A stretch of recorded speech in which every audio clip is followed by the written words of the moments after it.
Africa, the Swahili coast. Legend among local people speaks of a strange event many years ago.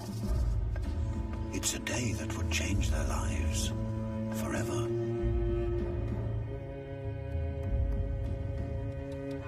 A ghostly assemblage clouded the horizon. Even the blazing sun surrendered to its might. But this was no cloud. It was a fleet of unimaginable size. Giant billowing sails of red silk tower over huge ships. Mysterious, pale-faced men in their thousands stride the decks in white robes, with treasure from a faraway world. Passed down from father to son, this story slowly faded back into the sea, till no one really knew how big the ships really were, where these strangers had come from, or even if they had ever been at all. Because as suddenly as they appeared that day, they vanished, evaporated into the timeless ocean.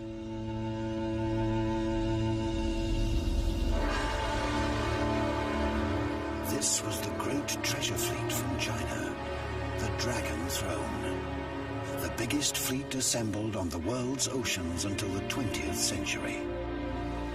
So why did it disappear? And why was their great admiral virtually erased from the annals of history? 600 years later, National Geographic photographer Mike Yamashita sets off on his own epic journey. He'll search for traces of the fleet's 7 voyages as he follows the trail of its visionary commander. A towering eunuch admiral, his name, Zheng He.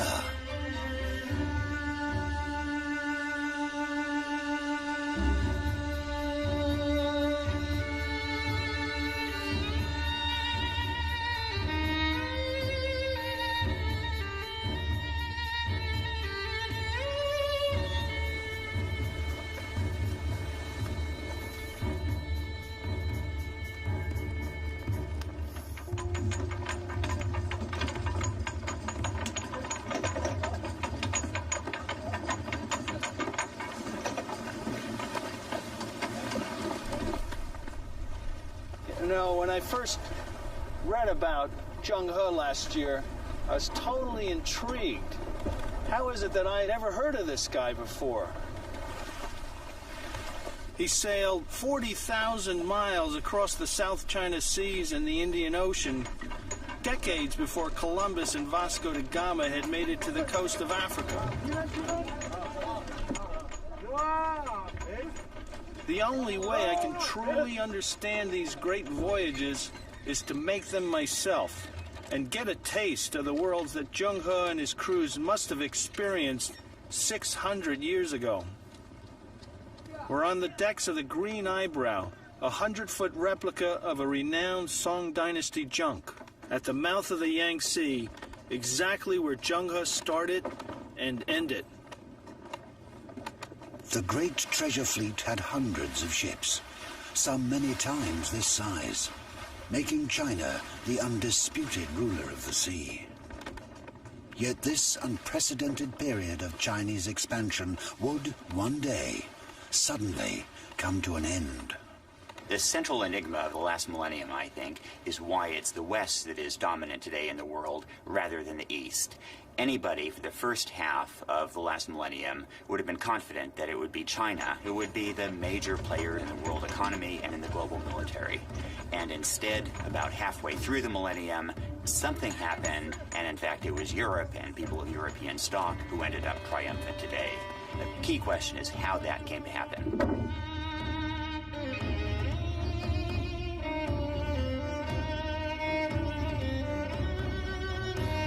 27,000 men, 317 ships, giants of the ocean. Some 400 feet in length, under the masterly eye of its titanic leader. They say his voice bellowed like a dozen thunderous bells, and his eyes glared down from his 7-foot frame.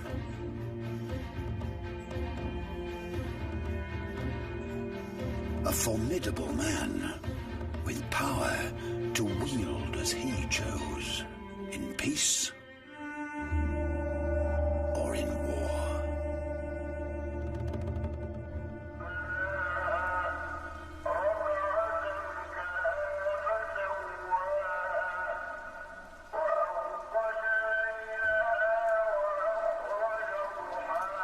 My journey begins in Kunyang in China's Yunnan province. It was here that Zheng He spent his first 10 years.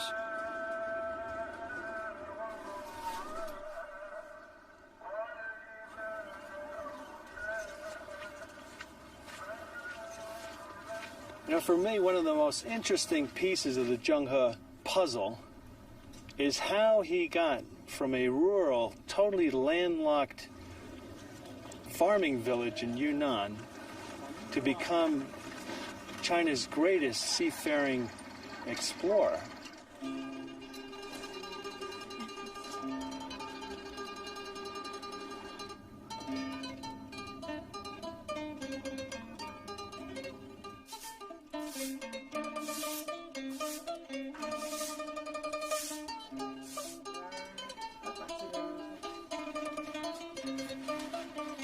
Today, this village seems an idyllic place for a young boy to grow up. But Zheng He's childhood was anything but peaceful.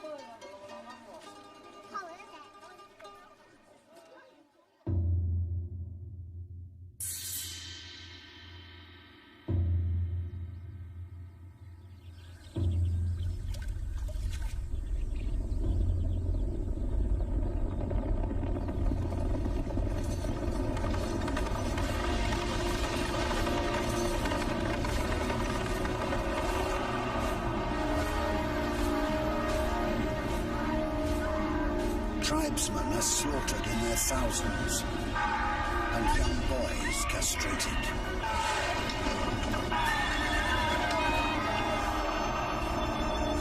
Zheng He's father is executed.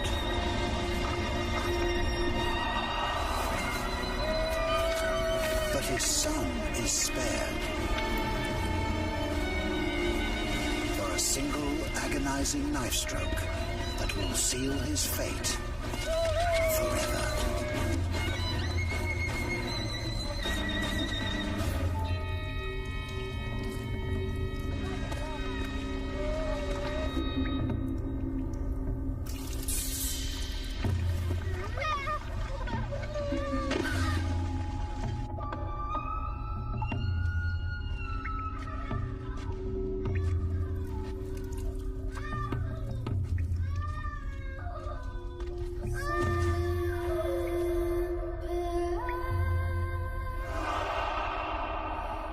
For the rest of his life, Zheng He will serve in the Ming court as a eunuch.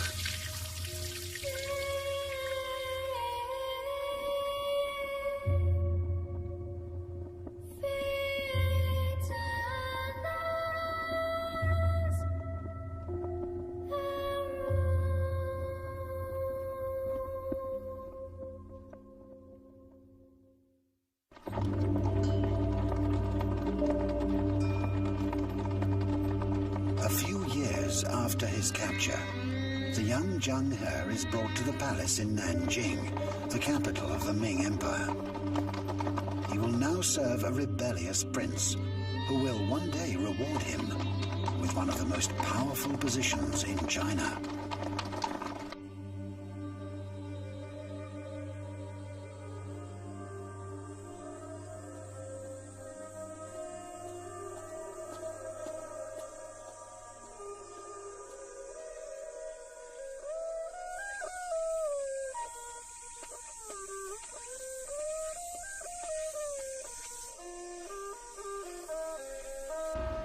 Well, this is Nanjing, the capital of the Ming Dynasty, and it was from here that Zheng He made his early expedition.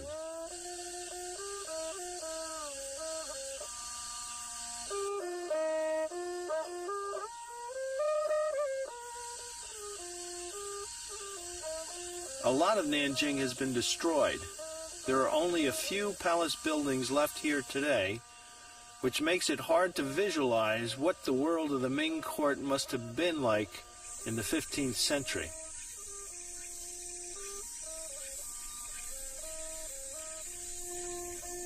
It was probably right here where the emperor imagined how a colossal fleet of ships could lead to China's domination of the seas and perhaps even the globe. It's also here that the most concrete evidence of the treasure fleet has survived.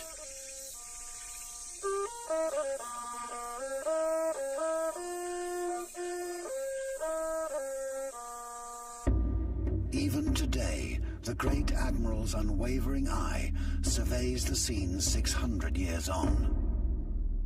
This is the site where the treasure fleet was built, the Longjiang shipyard.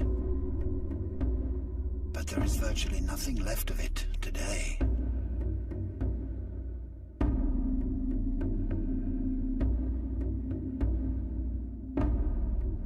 The Chinese uncovered this series of dry docks here in Nanjing. They dated back to the 15th century. Can you imagine how astonished they must have been when they found these 350-meter-long dry docks standing in a row? Shipyards of this scale could have been built for the construction of massive vessels. But how big was the question? One of the greatest controversies surrounding this whole Zheng He episode was the size of his treasure ship. Some people believe that it's very large, 44 Chinese zhang, which equates to longer than a soccer field. Other people believe that it's a little bit smaller, the 2,000 liao, which will be around 62 meters long. A lot of scholars believe that such a large ship existed. Some of the arguments that they put forward is the fact that pyramids cannot be built today does not mean that pyramids was not built in the past. At 400 feet, the largest Baojuan would have been nearly 5 times as long as the ships of Columbus, which sailed almost a century later.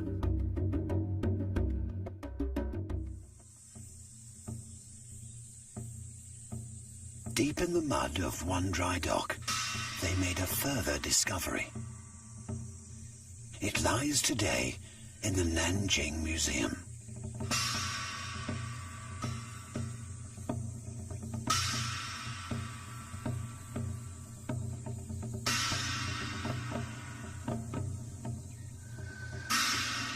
So this is it. The rudder from one of Zheng He's ships found at the bottom of the Longjiang shipyards. Unbelievable. It must be 40 feet long. This controversy still rages on unless and until there are more evidence that can be found from archaeology or historical sources. I think this will continue to remain a mystery. The precise length may never be known, but there's little doubt that the great treasure ships were high-tech marvels. In scale alone, they were centuries ahead of their time. But the ship's real genius lay just below their 70,000 square foot decks. Here, a cutting-edge design protected the treasure ships from sinking. Each hull was divided into 13 watertight compartments. If one was damaged and flooded, the remaining compartments could keep the ship afloat. But that wasn't their only purpose. Now, the interesting fact is that in this last compartment, it is sometimes open to the sea, so that when the vessel is coming down a wave, water enters the compartment, thereby lifting the bow of the vessel and enabling the vessel to drive safely out of the wave. The design may sound complex, but its inspiration came from something that was all around them. A simple stalk of bamboo.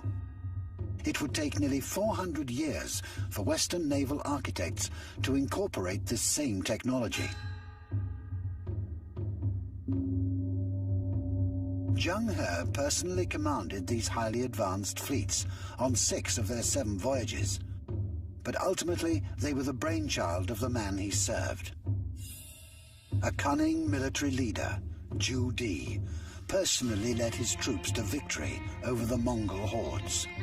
Then he turned his attention towards seizing the throne.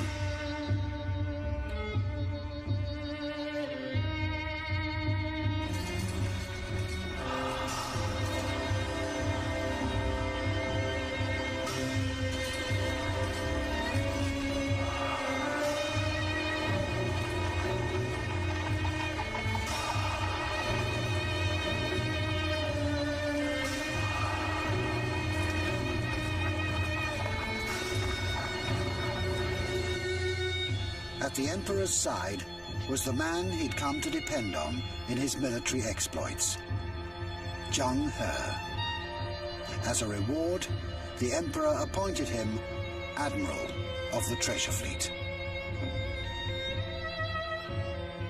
And soon he would set off as the face of China to the world.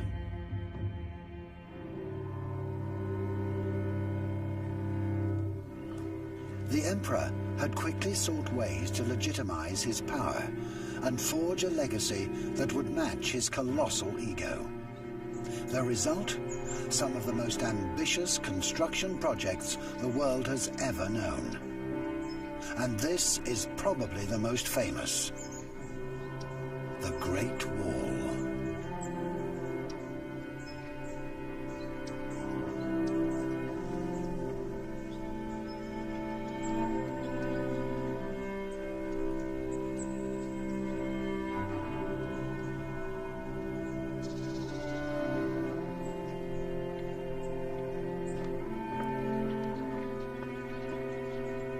Previous emperors had built stages of this wall, but it was Zhu Di who ordered that it be constructed in stone. All 6,000 kilometers of it. This is just one of the massive projects he got into.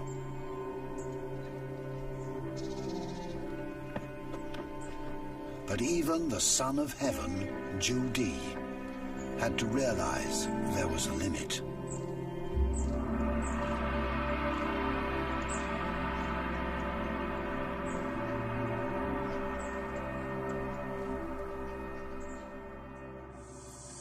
The remains of a more unusual project stands outside Nanjing. The emperor's plan for a giant tribute to his father that involved the assembly of 3 massive stones. I tackled the base stone first.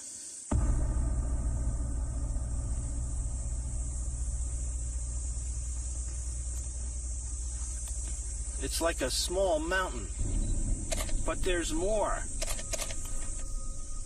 This was just the base of a planned memorial that would have been 25 stories high.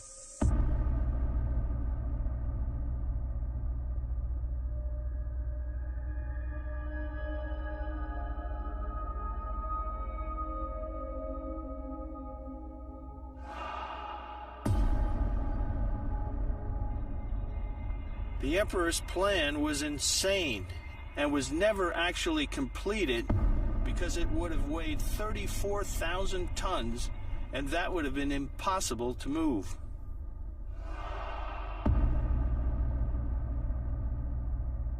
Today, they stand as a tribute, not to his father as intended, but to his own mammoth ambition.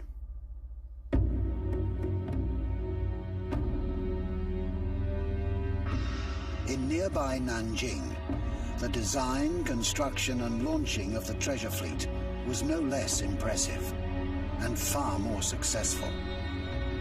The leader of this great endeavor was Zheng He. It took 2 short years for the entire fleet to be constructed, but the conservative Confucians took a very dim view.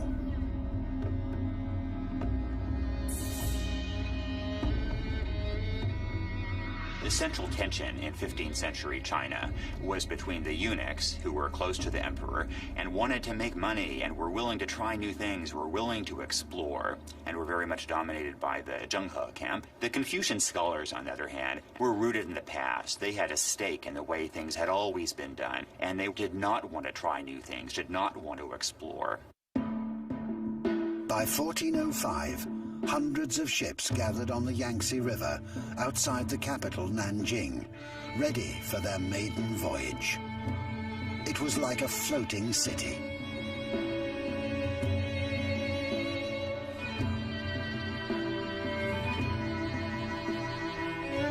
The ship's cargo bays were filled with the best that China had to offer.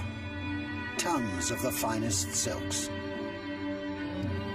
And the world-famous blue and white Ming porcelain that would be prized among kingdoms across the Indian Ocean.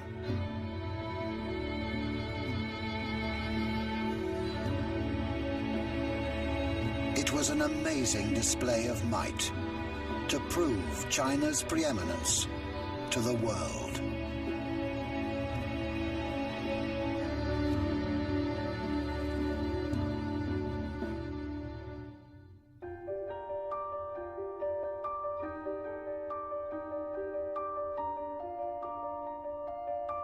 On the eve of the voyage, Zheng He had a simple tribute to his father engraved.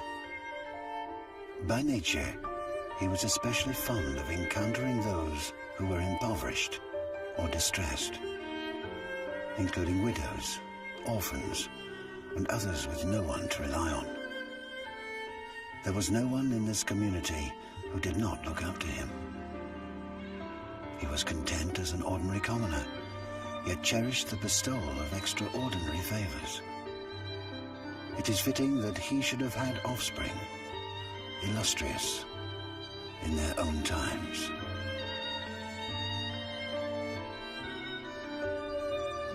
But the world Zheng He was heading into was dark and unsettled.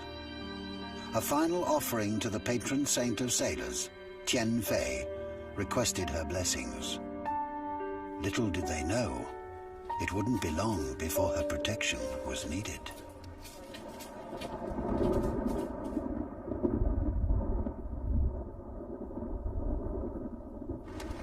Finally, I too am ready to set sail to discover the worlds that Zheng He and the treasure fleet explored 6 centuries before me. From the mouth of the Yangtze River, I head south, just as Zheng He and his crew did for the first time in the autumn of 1405. Our goal is to reach the Malabar coast of India, the destination of all 7 voyages of the treasure fleets. Our guide, the journal of a 25-year-old translator, Ma Huan. It's the only remaining eyewitness account of the sights, sounds, and people along the routes of the fleet.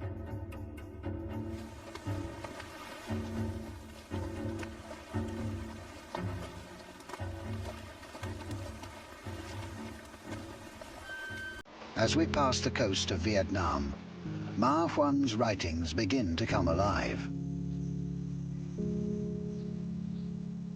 Going southwest for 100 li, you come to the city where the king resides.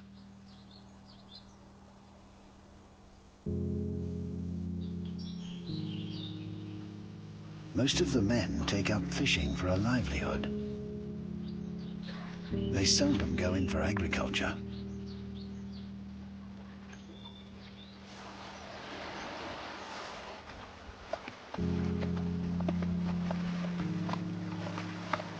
Was Ma Huan talking about these same fishing communities, where men pick their way through the surf like great cranes in search of prey, as they have for hundreds of years?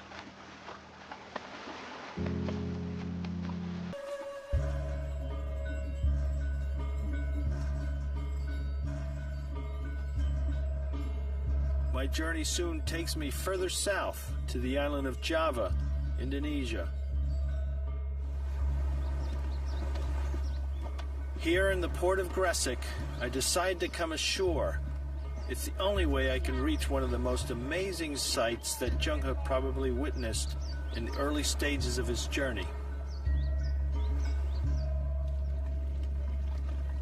Eerie. Bleak. Timeless. The crater of Yijian volcano.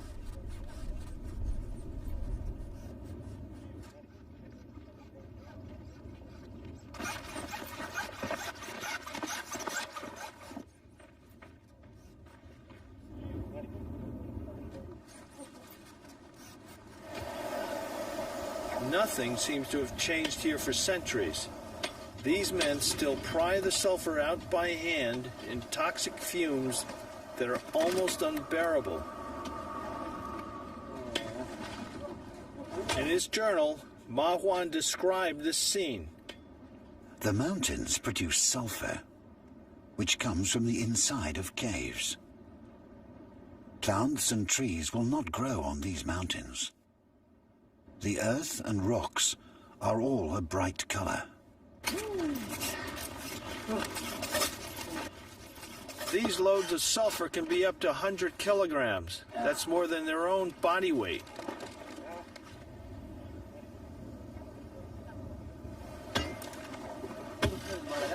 With all this smoke and the yellow sulfur and this incredible scenery, it doesn't get any better than this for a photographer.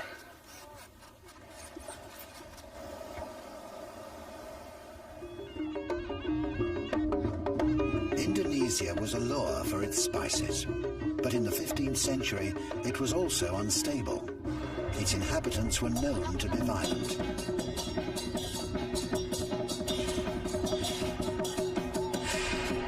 As Ma Huan said, if there is a battle of words when they are crazy with drunkenness, they at once pull out their knives and stab each other.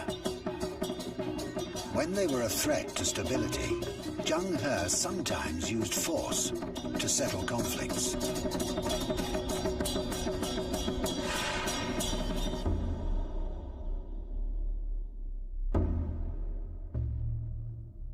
But in Indonesia, he is best remembered for his diplomacy. Today, in the city of Semarang in central Java, Zheng He is honored as a god. He even has his own temple.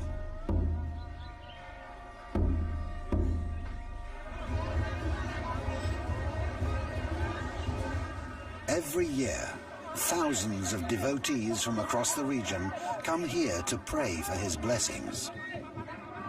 Then, his veiled image is carried through the town. It's a celebration that lasts an entire day, with worshippers performing a traditional dragon dance in his honor.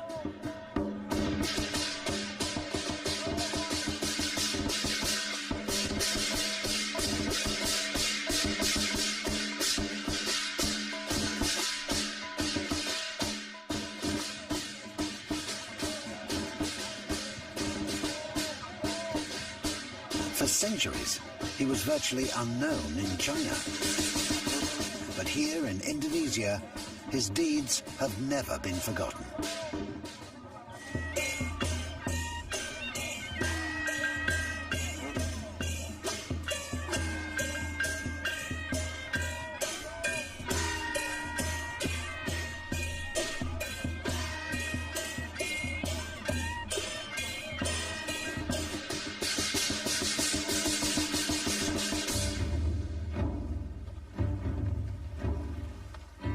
I leave Indonesia, as the treasure fleet did, by heading up through the Malacca Strait, one of the most treacherous waterways in the world. Maybe it was here that the fleet was caught in a violent storm. Terrified that underwater dragons would bring the great ships down, the crew prayed to their goddess, Tian Fei. According to Ma Huan, suddenly there was a magic lantern in the mast, and the danger was becalmed. For Zheng He, this was a sign that his fleet was under divine protection. But another threat was on the horizon. Pirates. Today, the Straits of Malacca remains one of the busiest and most dangerous waterways in the world. Pirates from Indonesia routinely attack freighters heading to China and the Indian Ocean. And the early 15th century was no different.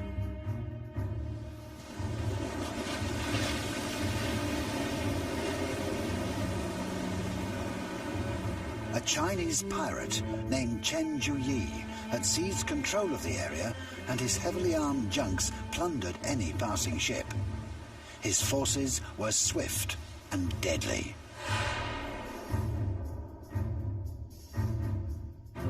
He was a genuine threat to trade, and that had to be dealt with. Keeping an upwind position, Zheng He lured him into a trap from which he would never escape. Chen Zhu was captured and executed, and so peace was restored. This wouldn't be the only time Zheng He would use his military power to deal with threats at sea. With the danger of the pirates now removed, Zheng He set up a number of strategic trading posts, which would lead to one of his greatest legacies, the founding of the overseas Chinese, the largest of which is in Malacca on the west coast of Malaysia.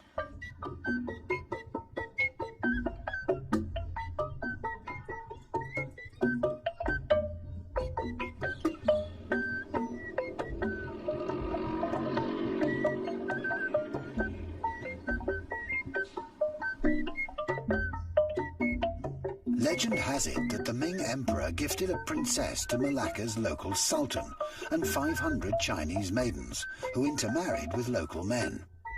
Their descendants are said to be buried here on this hill called Bukit China, the biggest Chinese graveyard outside China. But Zheng He's legacy is very much alive. These men will take part in a Hindu festival. It's one of the most extreme religious practices in the world.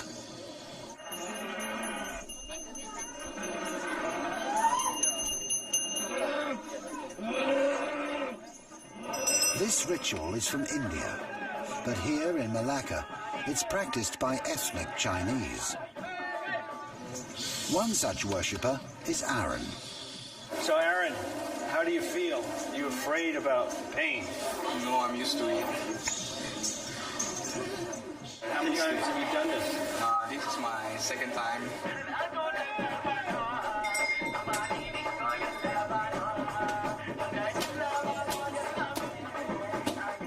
You're going to skewer yourself with that long needle. I don't do it myself, but there is someone to help me around. Where will you put it? Through. For Aaron, like the others, piercing himself is an expression of devotion. By piercing his body, he thanks the gods for favors granted. Okay, why do you do this? It's part of my religious culture to follow up.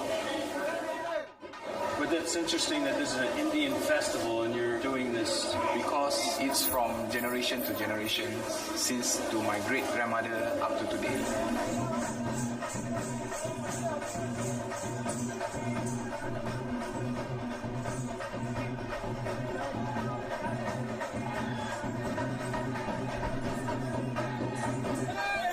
I can't see his face, but it looks really painful. You can see the way those needles are really pulling at the skin.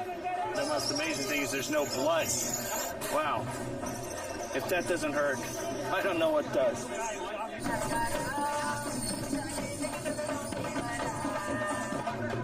Looking at all the faces, this is a powerful, if not unusual, blending of cultures.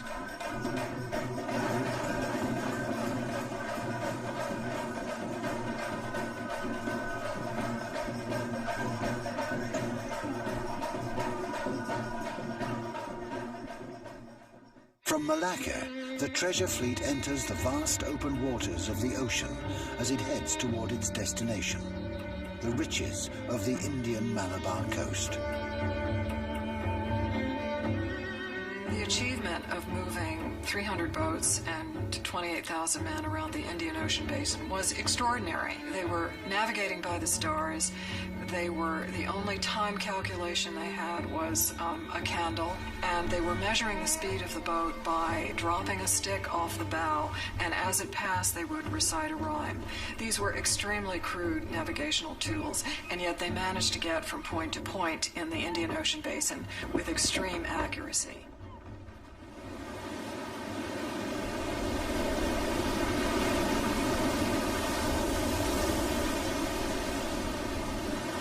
According to legend, this place was so beautiful it was God's compensation to Adam and Eve for the loss of paradise. But the island was poisoned by centuries of turmoil.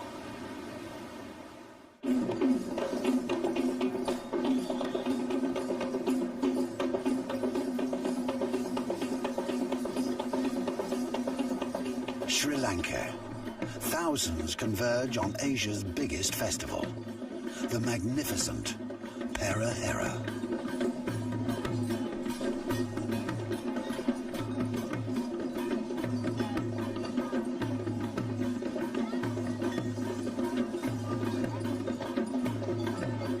Days of mesmerizing devotion. Parading for hours, they celebrate and pay homage. It's a tribute befitting a king or an emperor.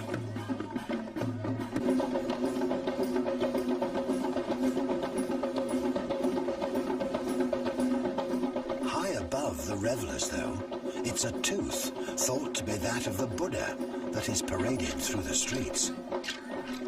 No one knows the tooth's exact origins, but some say it was gifted to a local king more than 1,500 years ago.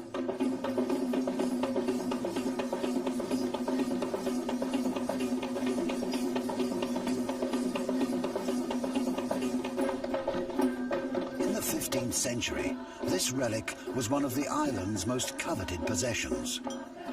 To steal it would surely be sacrilege.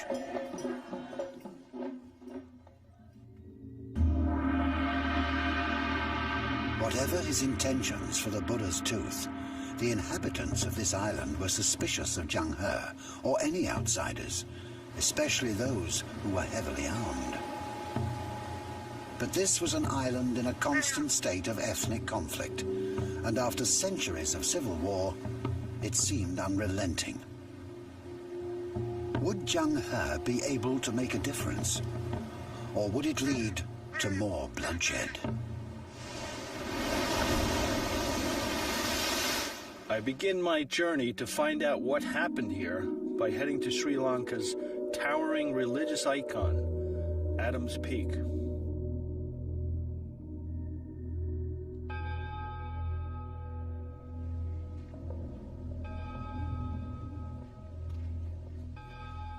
At the center of this island, it stands like a beacon of inspiration and hope.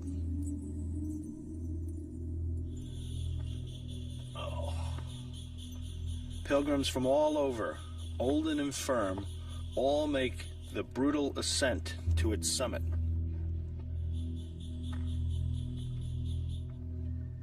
Almost there.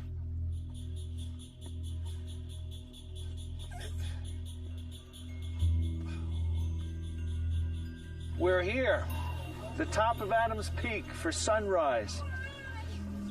Every explorer from Marco Polo to Ibn Battuta's been up here, and we're here because Zheng He talks about this sacred mountain in the clouds.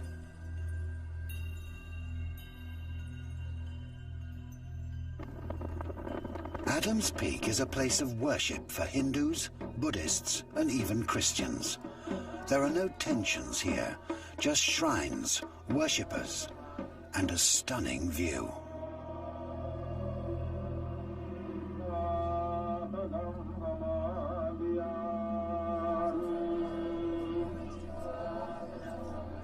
But in the forests down below, ethnic groups have been battling each other for generations.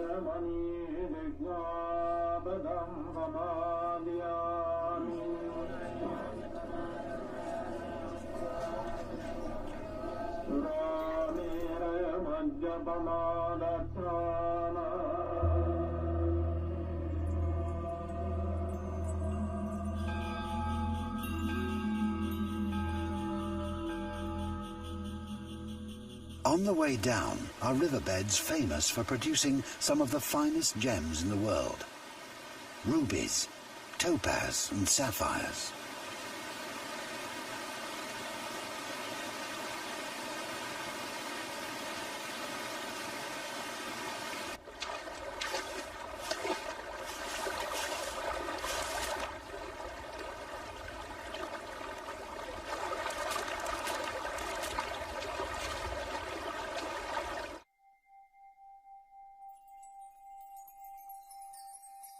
Local folklore says they are the crystallized tears of the Buddha, shed for the island's centuries of suffering. A paradise, lost to the failings of mankind.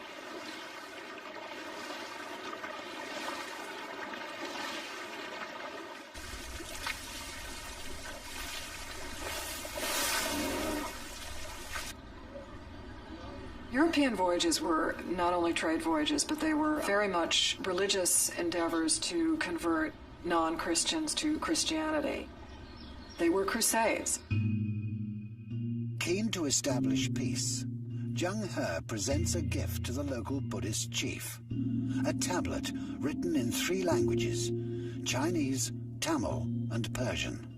The Chinese were extremely respectful of all the religions that they encountered on their voyages, as exemplified by the wonderful triptych in Ceylon, to all of the gods of the islands, to Buddha, to Allah, and to the Hindu gods. And very carefully articulated in the tablet is equal gifts for all got exactly the same. The Chinese had none of the religious vigor of Western exploration. This was an offering of peace to an island at war. But a Buddhist chief rejected the gift and refused to pay tribute to the Chinese emperor. Continued instability was unacceptable to Zheng He, and it would come at a severe cost to the warring chiefs. The treasure fleet prepares to invade.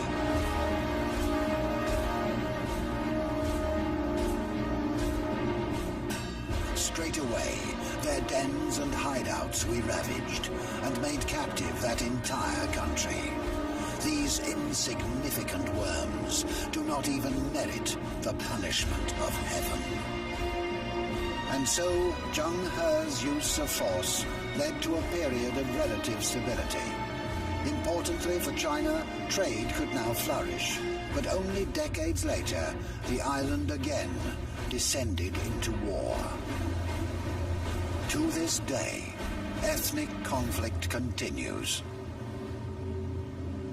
Rukshan is Sinhalese, and his wife Viji is Tamil. They represent 2 of the groups that are at odds with each other. Maybe they can help me understand why the island has suffered for so long. Ethnic conflict in Sri Lanka is an age-old thing. It's been going on for at least 2,000 years, especially between the Tamils and the Sinhalese.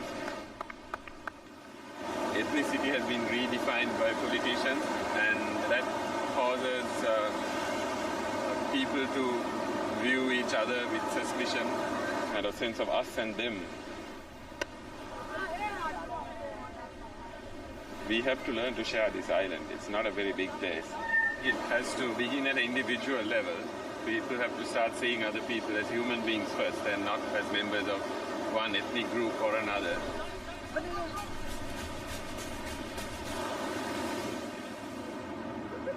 You know, it's here in Sri Lanka that Zheng He really shows himself to be the true visionary that he is in that remarkable 3-language stele.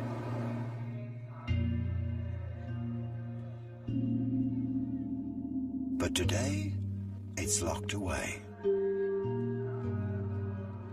Maybe the fact that he's a eunuch and a non-Chinese, an outsider, gave him the perspective to encourage harmony and religious tolerance.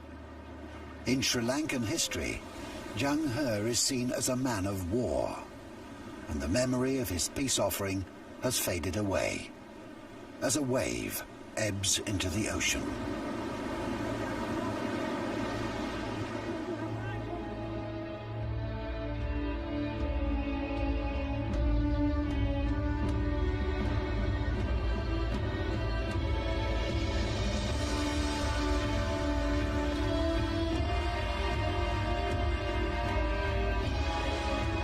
Zheng He is the hero of the treasure fleet. But this golden age of expansion and engagement with the world is about to come to an end.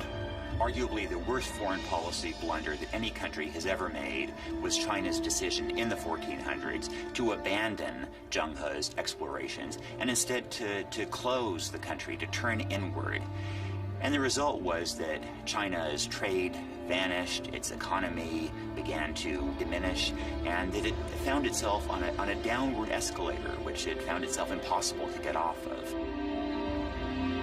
The treasure fleet will set off to even more distant shores, the entire world within its grasp.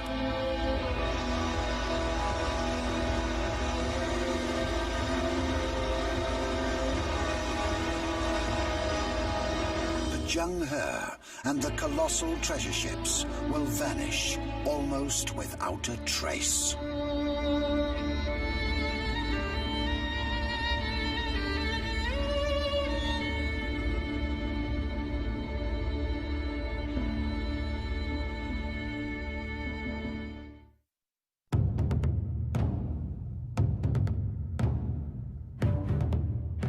The dawn of the 15th century. China is the unrivaled ruler of the seas, with an almighty grip on power that seems unstoppable. Nothing compares to the scale of China's treasure fleet. 27,000 men, 317 ships. They must have been worlds unto themselves, with enough supplies to last for months and cargo bays of treasure fit for kings. But soon the fleet would vanish, and China would close its doors to the outside world. National Geographic photographer Mike Yamashita continues his journey to discover what happened to this great age of expansion and the man who was at its helm, the towering eunuch Admiral Zheng He, who in his lifetime was hailed as a hero in China.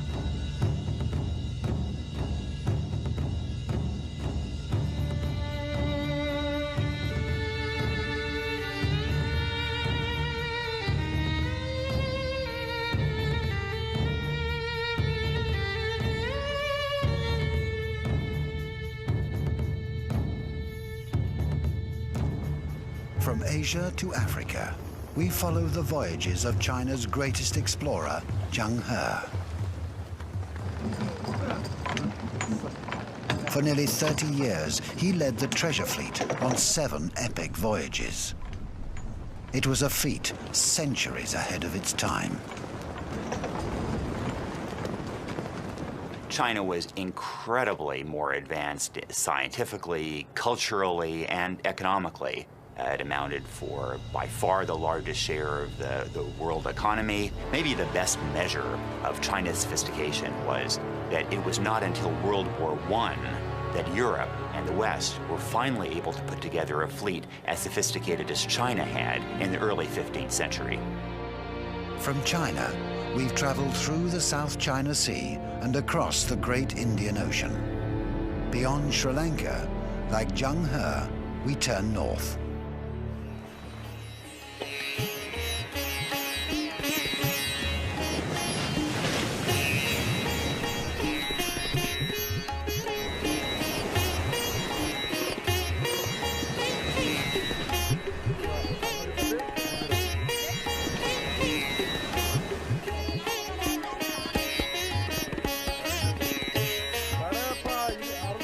The promise of exotic spice has always been a lure for adventurers. And somewhere along this coast, we'll find that precious commodity all traders sought. In those days, it was known as black gold. Malabar pepper. I think it's the most famous pepper in the world because its history goes back the furthest. Yeah, it's got a name and it still commands a huge premium in the market. I meet up with Arun Ramakrishnan, whose family has been trading pepper for generations. What's special about Malabar pepper? It's got a special aroma. It's what lends it its flavor. I'm at a Pepper Go Down in Calicut, and this is the reason why Zheng He stopped here on all of his voyages. He was coming to buy the black gold pepper.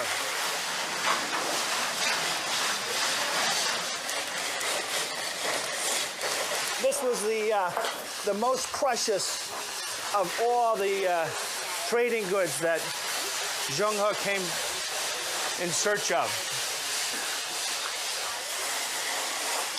What they're doing here is pushing the pepper through little holes, and that's what we're talking about grading, because the big stuff, only the biggest peppercorns will be left in this tray after this process. So, Arun, so this is the pepper grading going on over here with these women. What's going on over there? There you have a buyer and a seller. You have the broker in between. So they'll negotiate the price under the handkerchief. I think you hold two as 200, right? Or 300, right? Or maybe I think this is 500, right? You know anything about the history? Do you think it might go back to Zheng He days when Arabs and Chinese and Indians were trading and maybe didn't speak the same language? It could well be, because we sit in one room and we don't even have to speak. Right, right. You can just trade and without having to speak at all. You can just say yes, no. Wonderful. It's enough to just shake your head.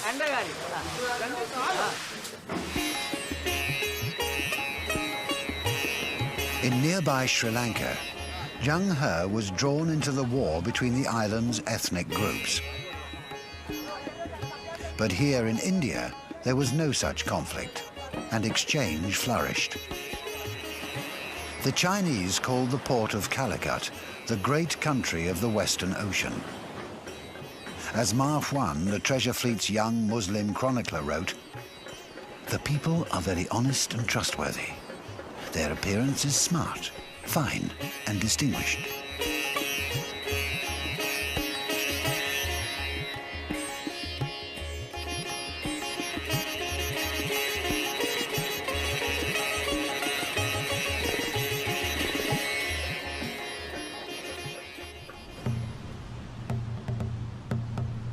The fleet would anchor for months as Chinese and Indian traders bartered for goods and filled the ships with pepper, pearls, precious stones and coral. All in all, Zheng He probably spent years here. Perhaps it's why these Chinese fishing nets are still here. These nets were brought here sometime between 1350 and 1450, which means Zheng He could have easily been the person who brought these to the Malabar coast. What's wonderful is they're still using them.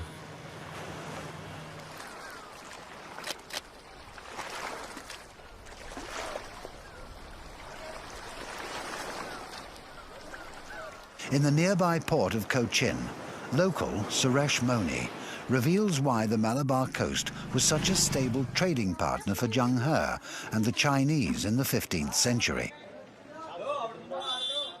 Suresh, Zheng He stopped here on all 7 of his voyages. It was almost like a second home to him. Yeah. Ma Huan mentions that the people were very prosperous and happy. The Indian people here got along very well together. Now, why was that? This has been a place in India, or Malabar coast, where the people actually have a very high religious harmony, in fact. We got Christians, Muslims, and Hindus all over here. They live together, they work together. All these different religions, and yet everybody got along well together. Oh, yes, of course. For example, you can see the mosque just behind us and the Christian church further down. And there's also a Hindu temple on the other side of the road.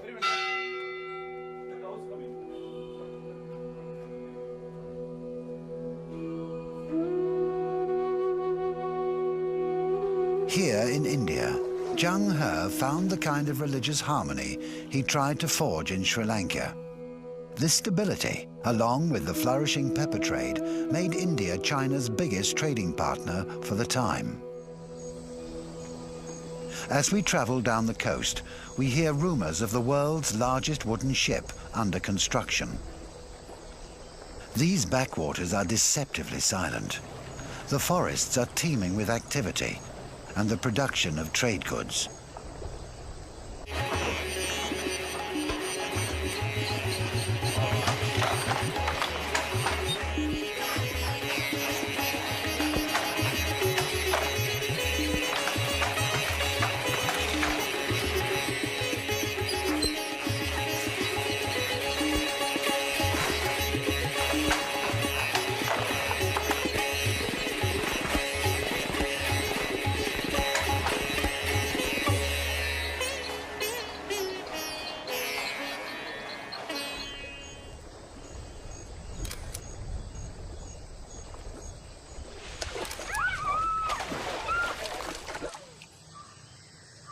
One item to be found up in these trees is surprisingly useful. We're at a coconut processing factory. Here we've got the husk. This is from what the core comes from. Got a couple of guys unloading boats over here. Let's see what it looks like. Mahwan describes at least 10 uses for the coconut. You can drink it, you can eat it, you can use the oil for cooking. The shell is good for cups and bowls. The tree is good for building houses, and the leaves for roofing those houses. But most important of all, it's the fiber that's made into rope and used for shipbuilding.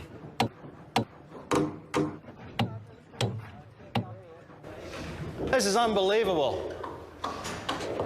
More than twice the size of one of Vasco da Gama's ships. This is an Arab dhow made out of 100% Malaysian teak and destined to be sailed over to the Middle East in the next couple of weeks. Just look at the size of that piece of wood they just brought aboard. It's probably the biggest wooden ship anyone's ever likely to see in the 21st century.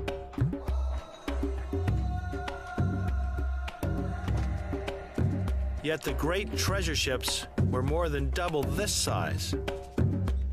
But size alone can't guarantee the survival of these giants. Forces at home are already conspiring against them. In the 15th century, China was the world's great superpower, and Zheng He, its greatest explorer. His voyages took him thousands of miles across dangerous stretches of ocean. But his biggest threat was not to be found at sea. In 1402, an ambitious prince, Zhu Di, wages an all-out battle for the Dragon Throne.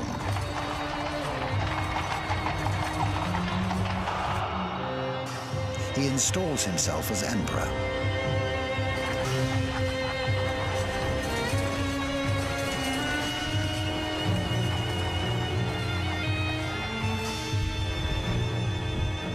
The tradition-bound Confucians are suspicious of Zhu Di's ambition. They warn him the heavens are angry and will one day take revenge.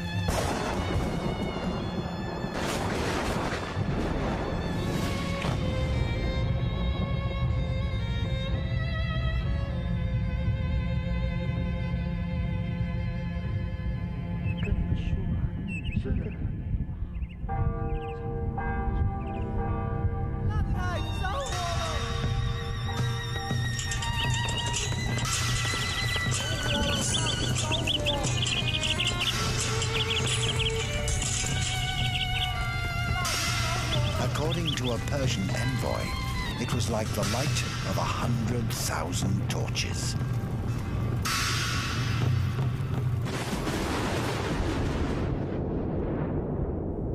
To many, it was proof that the Emperor Zhu Di had lost the mandate of heaven.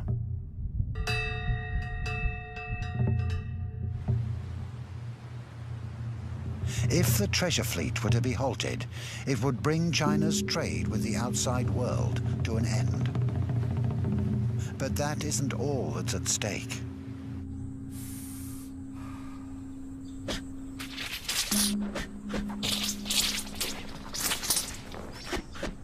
An unprecedented period of cultural exchange is threatened with extinction.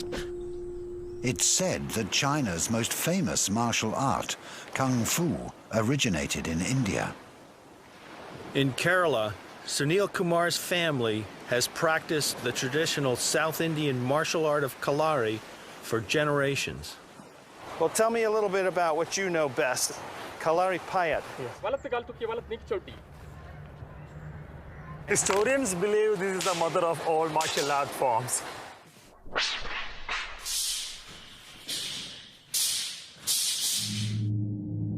Kalari was practiced by Buddhist monks and Hindu saints as a means of protection. In the 6th century, an Indian monk introduced this ancient art form to the Shaolin Temple in China. That, many believe, was the birth of Kung Fu. And just like Kung Fu, Kalari takes its movement from the animals.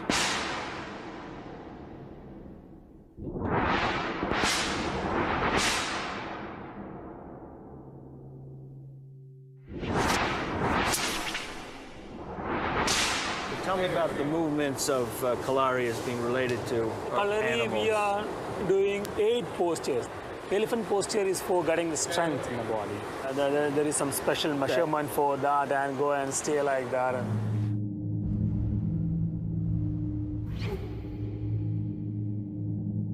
Snake posture, that is for getting the flexibility. Only the snake can move forward and backward wherever they need to bend.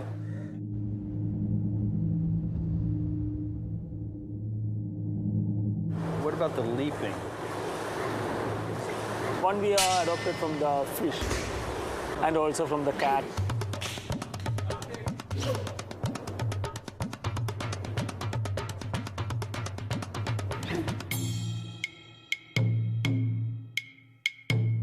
Kung Fu is one of China's most famous exports. Who would have thought that it actually came from India?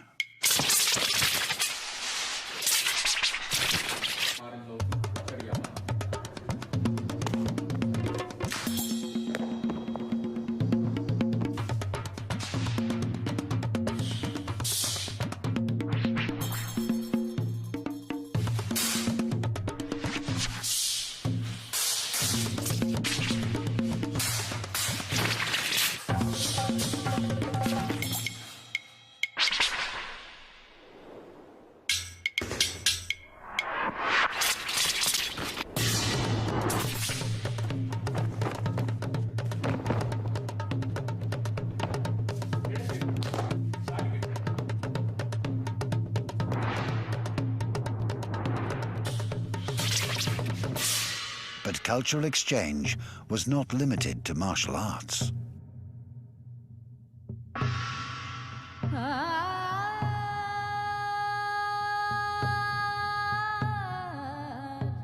When trade flourishes, so does culture.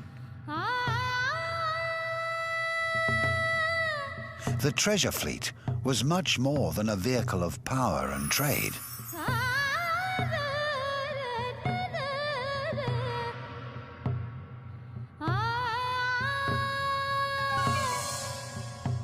They brought worlds together on an entirely new scale.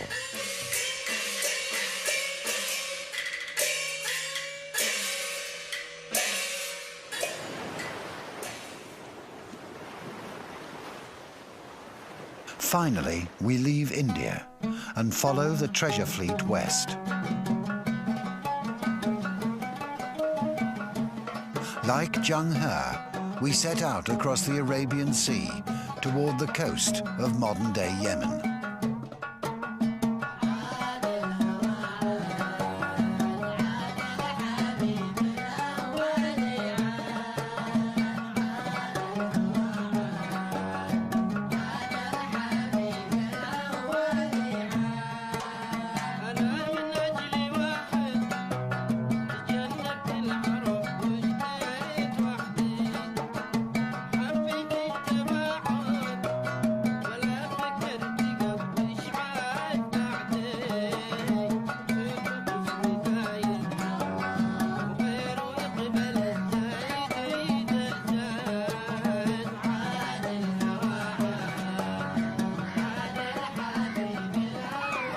Southern Yemen on the Red Sea, and to my right up north is Mecca, and to my left down south is Africa. There was a lot of trade going on here between Arabs and Africans and Indians, as well as the Chinese, when Zheng He arrived 600 years ago. The interesting thing about this Yemen coastline is this mix of cultures.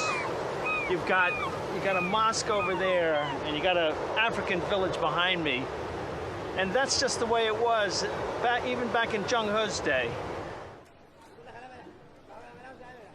If the treasure fleet was after exotic goods, this was one of the best places to find them, and still is today. We're in Hodeidah, the biggest fishing port on the Red Sea. Sharks everywhere. I've seen the one in Cited, and it doesn't even come near comparing in size, at least for the sharks. They're tossing tons of sharks out of the boats. The big ones can't even be lifted by one person. We've seen all kinds, from hammerheads to threshers. You can't help but feel a little sorry for the sharks, especially when you're watching them getting their fins cut off. And obviously the fins are what the Chinese are interested in, and all of that will be heading to China for shark fin soup.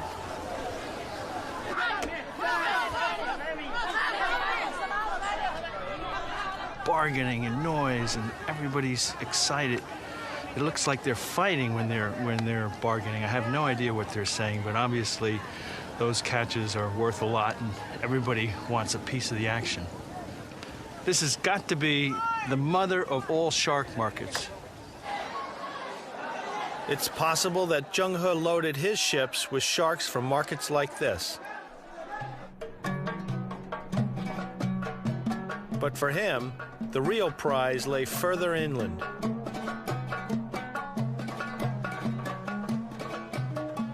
Well, from Yemen and Oman, I think Zheng He is mainly looking for frankincense and myrrh. They used it as incense, as the Arabs do, and they also use it as a form of medicine. This and Somalia are the only spots in the world where it comes from.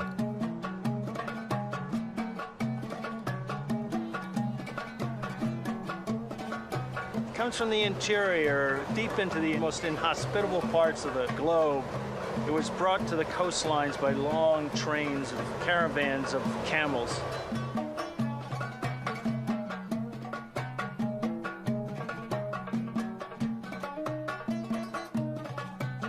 Today, frankincense and myrrh can be found here on the back streets of Yemen's ancient capital, Sana'a.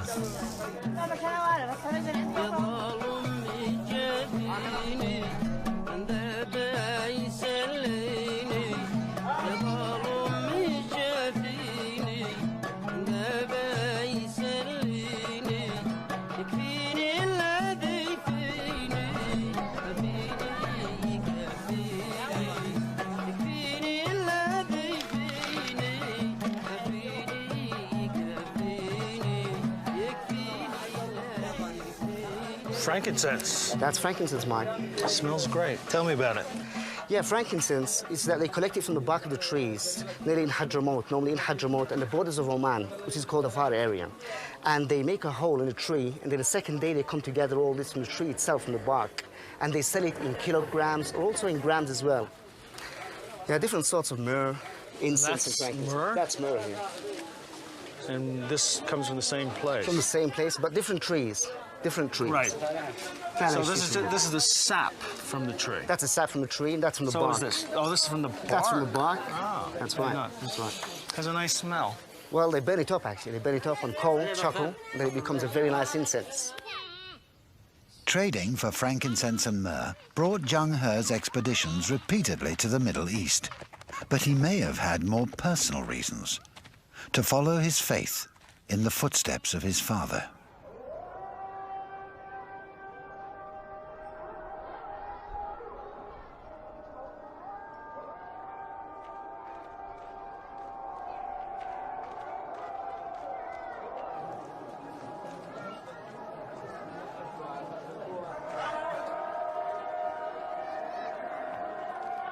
We're in Jibla, going to Queen Arawa's mosque, built in the 11th century as a part of a university to teach Islam. You know, this is one of the most beautiful mosques I've seen yet in Yemen. It's the architecture with those wonderful arches and columns. The weather was just perfect today. The sun's shining, bouncing off that white tile in the courtyard. Most of all, there are all those worshipers praying and reading the Quran. And in a country where it's hard to actually even get in a mosque, it's a very unusual situation.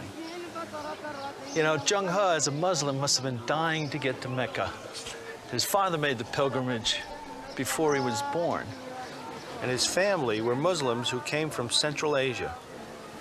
Now, Zheng He, when he came here to Yemen, may have worshipped in an ancient mosque like this one.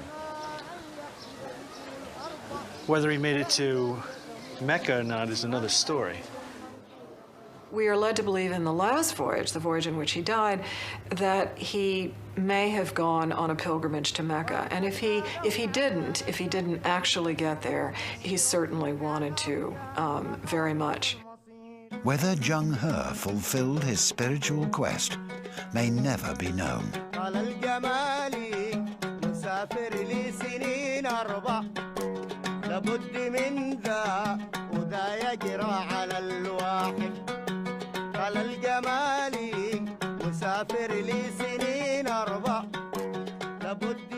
the time Zheng He comes here to Aden, as Yemen was called in those days, he's not really looking for profits.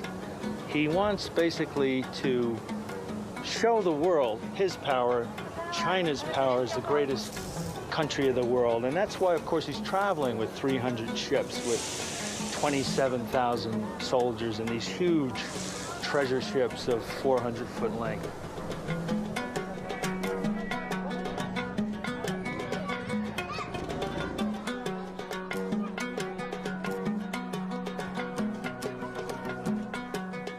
It's a big show of power. He's not here to conquer. He's not here to occupy. He just wants to show the world we're the greatest. But back in China, the world's most powerful empire was in crisis. The days of Zheng He and the treasure fleets are numbered. As commander of a floating army, Zheng He would have appeared unstoppable, and the entire world must have seemed within his grasp. Zhu Di could well have saved the treasure fleet.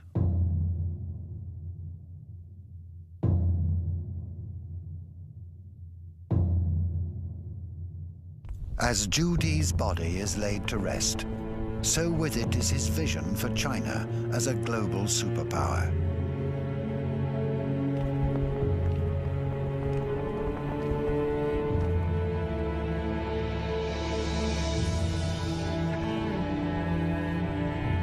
His expansionist projects and severe famine had seriously depleted the imperial treasury.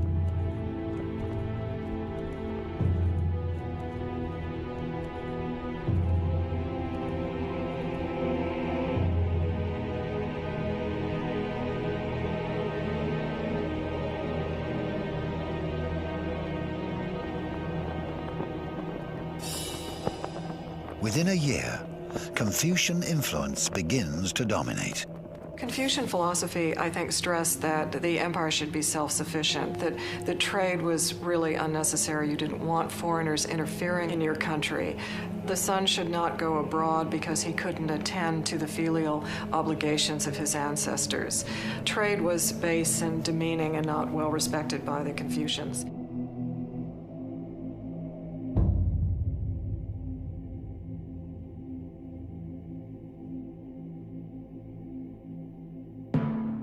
The treasure fleet has made 6 legendary voyages, forged diplomatic relations with dozens of rulers and kings, made an encyclopedic study across 10,000 miles of ocean in 67 overseas states.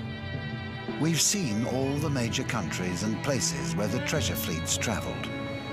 But there is one final location: Africa. We're arriving in Lamu, the biggest Arab dhow left in the Indian Ocean, just as Zheng He would have seen it from the deck of a 400-foot treasure ship. And it just looks beautiful.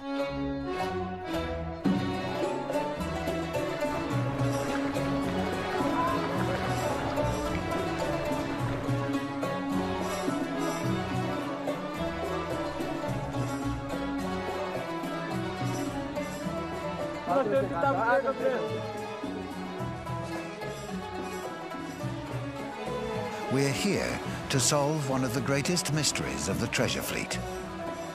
Legend has it, a shipwreck left a number of Zheng He's sailors on an island off Africa's Swahili coast. After marrying local women, they created a community of their own, known today as the Wushanga part of the Famao clan. Perhaps Zheng He's crew settled on this coast more than 80 years before Vasco da Gama. But can we find evidence that the legend is real?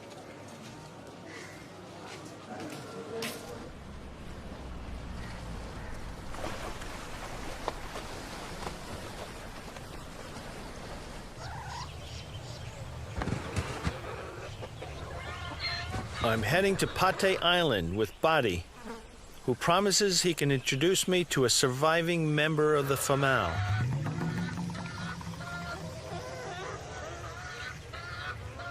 So, how long have you known Mrs. Baraka? For quite some time, actually. Does she really look Chinese, Buddy? Oh, yes. Really?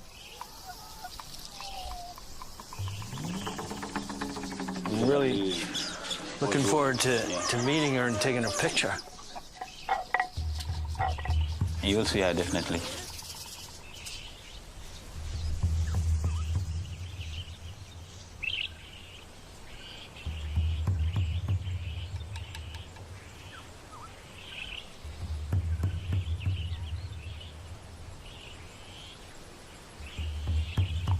It's definitely worth the wait. Locals say there are fewer than 100 Famao scattered on different islands.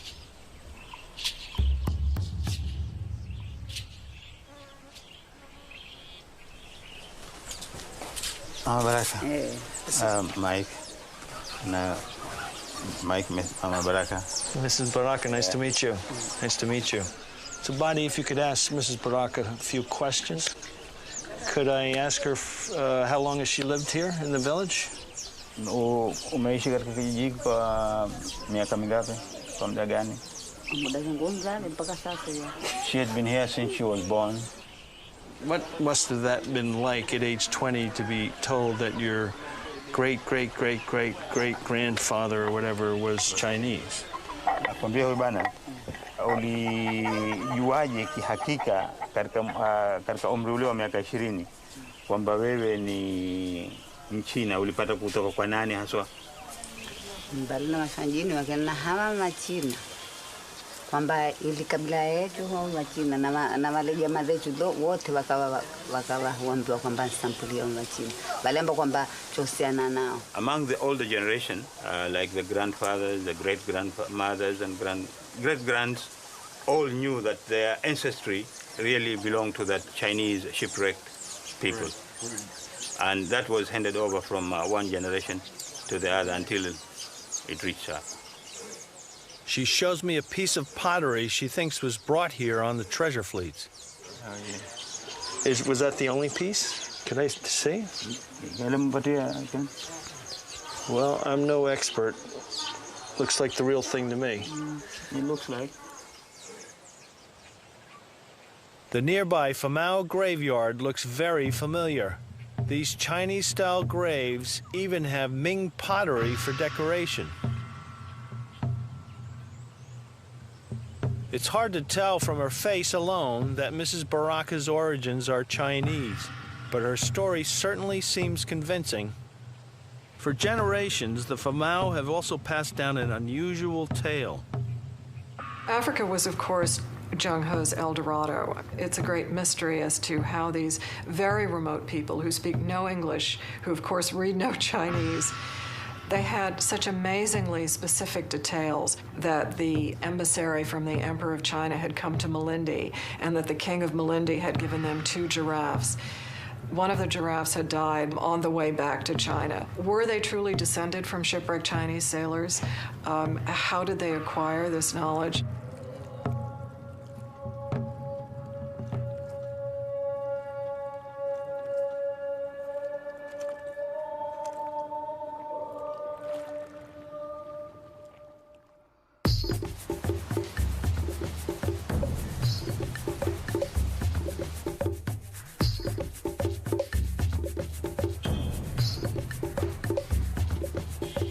I head down the coast to Tanzania.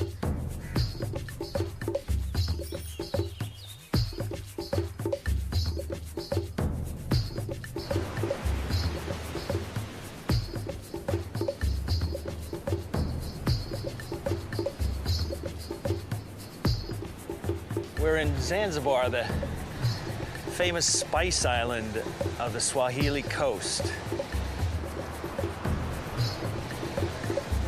This is probably the furthest point south that Zheng He would have come on his trip to Africa. It was an important trading town even then, kind of a depot for goods coming in from the interior. He probably would have traded for ivory and rhino horn and gold here, as well as the spices.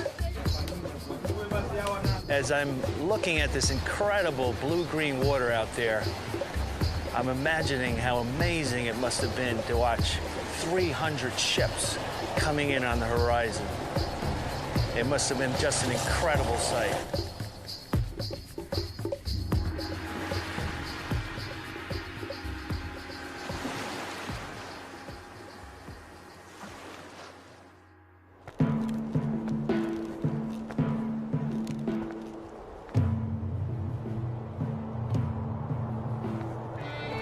When the fleet returned from Africa to the Forbidden City, it was carrying some of the most exotic gifts the throne would ever receive.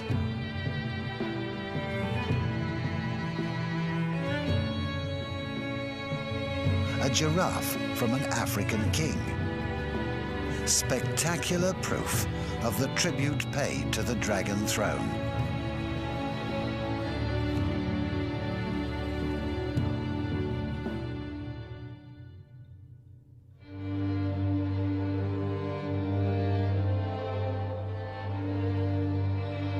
A now aging Zheng He is called to launch the giant treasure fleet once again.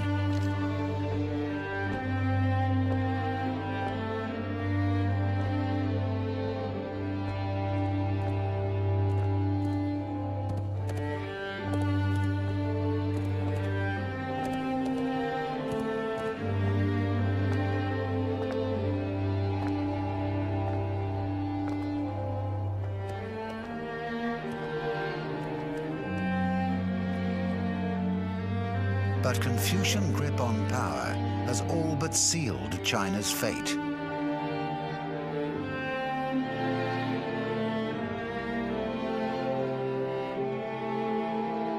Just as he had 26 years earlier, on the eve of his first voyage, the aging admiral sits down to write. This would be his epitaph.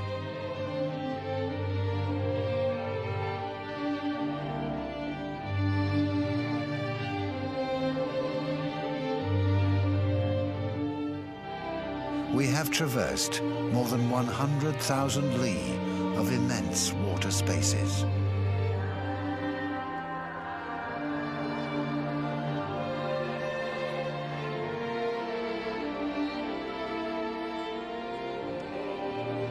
And have beheld in the ocean huge waves like mountains rising sky high.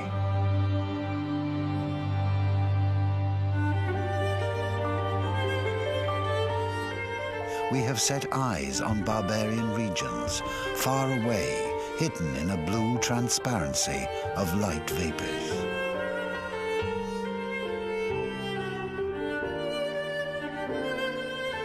Our sails, loftily unfurled like clouds day and night, continued their course as rapidly as a star, traversing those savage waves. But for all his achievements, there's one place missing, a place where his father had gone, Mecca. In 1431, the fleet is launched for the last time. What happened to Zheng He next may never be known.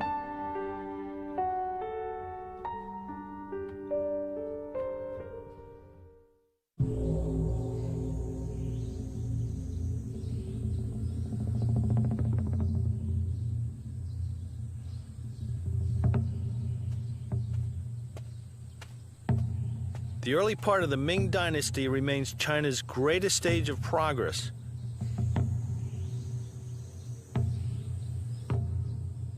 A harnessing of power that mesmerizes, and achievement on a scale the world rarely sees.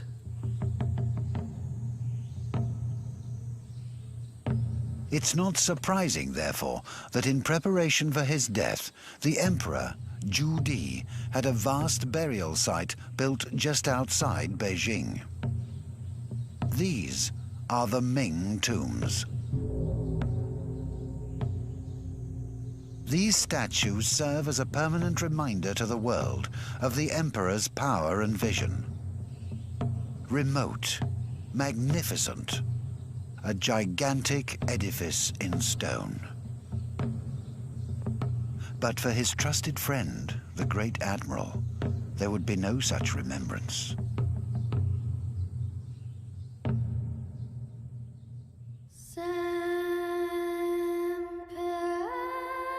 Just like his gigantic ships, he too seems to have vanished.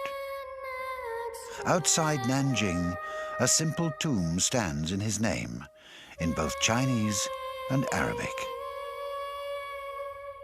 But the tomb is empty. Perhaps Zheng He was on his way to Mecca when he finally succumbed to the rigors of a lifetime at sea. His body, as the Muslim faith demanded, would be wrapped in a white shroud and delivered to the waters below. Why did China not come to dominate the world?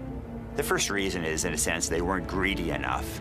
China was then about all kinds of things. It was about filial piety, about honor, about Confucianism. The second reason, I think, is kind of a culture of complacency. They were inward-looking in a way that I'm afraid the West has become today.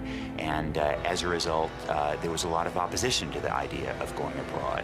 When the Confucians came to wrest control from the eunuchs and make these catastrophic mistakes, then they condemned the entire Chinese people for the next 500 years.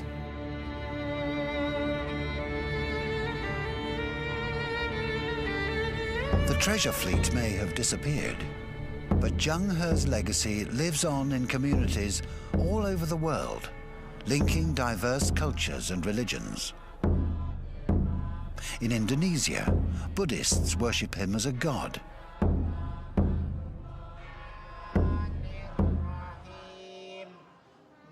While these young Muslims learn to read from a Quran in a mosque dedicated to his name.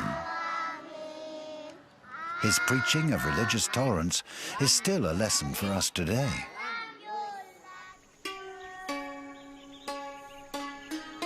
Perhaps his greatest legacy may be the settling of Chinese communities abroad.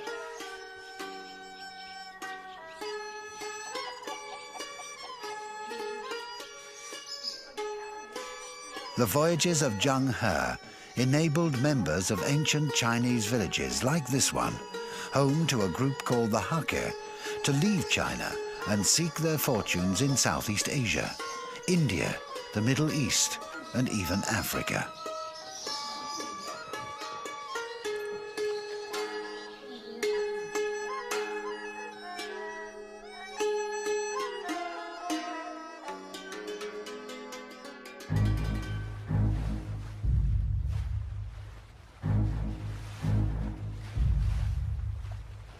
Today, there are over 35 million Chinese living abroad, 20 million in Southeast Asia alone.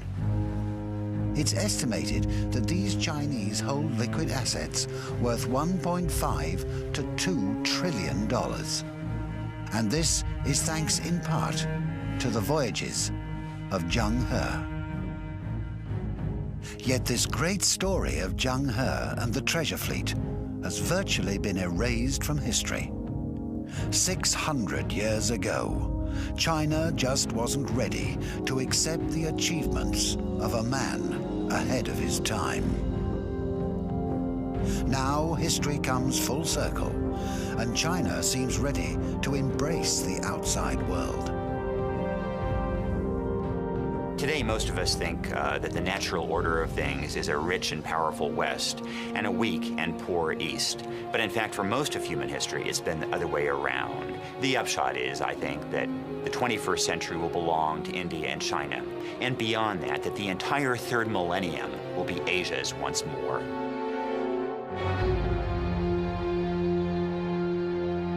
Zheng He has finally been recognized as a celebrated hero.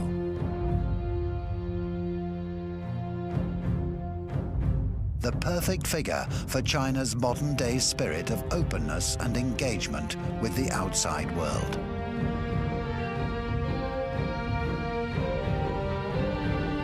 Today, the great treasure ships have been replaced with new giants of the ocean.